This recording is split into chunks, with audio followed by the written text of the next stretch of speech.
નમસ્કાર, સ્વાગત છે દરેક મિત્રોનું અમારી channel life science with professor માં। જો બેટા આપણે ધ્યાન આપો, આપણે અધિચ્છદીય પેશી ને ડિટેલમાં સ્ટડી કરી નાખી કે બે ભાગમાં ડિવાઈડ થાય છે, સ્તુત અને પરિવર્તિત વાત કરવામાં આવે, જેની અંદર સરળ અને સંયુક્ત એવા બે શબ્દો હતા।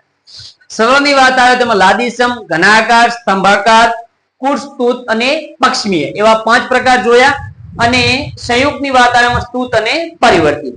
હવે આપણે ભણવાનું છે એની અંદરનો જ એક ભાગ જેનું નામ છે ગ્રંથિમય અધિચ્છદ। ગ્રંથિમય અધિચ્છદ એટલે શું કે જો અધિચ્છદીય પેશી ગ્રંથિ તરીકેનું કામ કરતી હોય તેને ગ્રંથિમય અધિચ્છદ તરીકે ઓળખવામાં આવે છે। વાત કરવામાં આવે કે કેટલીક સ્તંભાકાર અને ઘનાકાર અધિચ્છદ, કેટલીક સ્તંભાકાર અને ઘનાકાર એનો મતલબ કે કઈ પેશી હશે?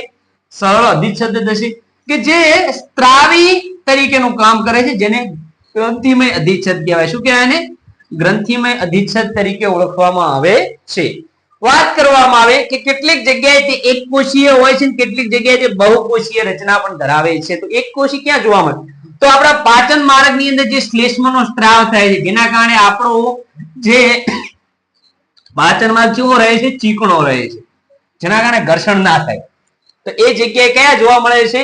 એક કોષીય સ્તંભાકાર ગ્રંથિમય અધિચ્છદ। એ જ રીતે વાત કરવામાં આવે લાળ ગ્રંથિની અંદર બહુકોષી ઝુમખાવા સ્વરૂપે જોવા મળે છે। એ પણ શું છે? એક પ્રકારનું ગ્રંથિમય અધિચ્છદનું નિર્માણ છે।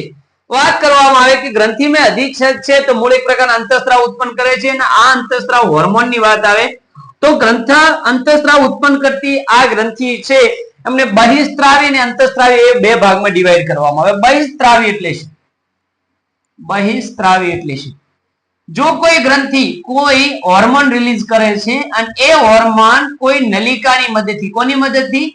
નલિકાની મદદથી કોઈ ભાગ કે અંગમાં વહન પામે છે તો એને બહિસ્ત્રાવી ગ્રંથિ કહેવાય। એક્ઝામ્પલ તરીકે તમારી લાળ ગ્રંથિ। 3 પ્રકારની લાળ ગ્રંથિ હોય: ઉપકર્ણક, અધોહનુ, અધોજીવા, સ્વાદુપિંડ, યકૃત, પિત્તાશય। આ બધી ગ્રંથિઓ છે પણ એ શોમાં આવે છે? બહિસ્ત્રાવી ગ્રંથિઓમાં આવે છે। પણ વાત કરવામાં આવે અંતઃસ્ત્રાવી ગ્રંથિની અંદર કે કોઈ નિશ્ચિત ભાગે કોઈ ગ્રંથિ આવેલી છે અને પોતાની અંદર રહેલો અંતઃસ્ત્રાવ એ બ્લડમાં ટ્રાન્સફર કરે, નલિકામાં નહીં, ક્યાં ટ્રાન્સફર કરે? બ્લડમાં। અને બ્લડ એ અંગમાં જઈને પ્રક્રિયા કરે છે તેને અંતઃસ્ત્રાવી કહેવાય। એક્ઝામ્પલ તરીકે તમારા બોડીની પિટ્યુટરીન ગ્રંથિ જે પ્રમુખ ગ્રંથિ છે, પિનિયલ ગ્રંથિ, થેલેમસ, હાઇપોથેલેમસ, ત્યાર પછી વાત કરવામાં આવે થાઇરોઇડ, પેરાથાઇરોઇડ, થાઇમસ ગ્રંથિ, એડ્રિનલ ગ્રંથિ, શુક્રપિંડ ગ્રંથિ, અંડપિંડ ગ્રંથિ। તો આ બધી ગ્રંથિઓ શામાં આવે છે? તો અંતઃસ્ત્રાવી ગ્રંથિઓમાં આવે છે। રાઈટ? તો બેટા આ હતું તમારું ગ્રંથિમય અધિચ્છદનું સ્મોલ વર્ણન।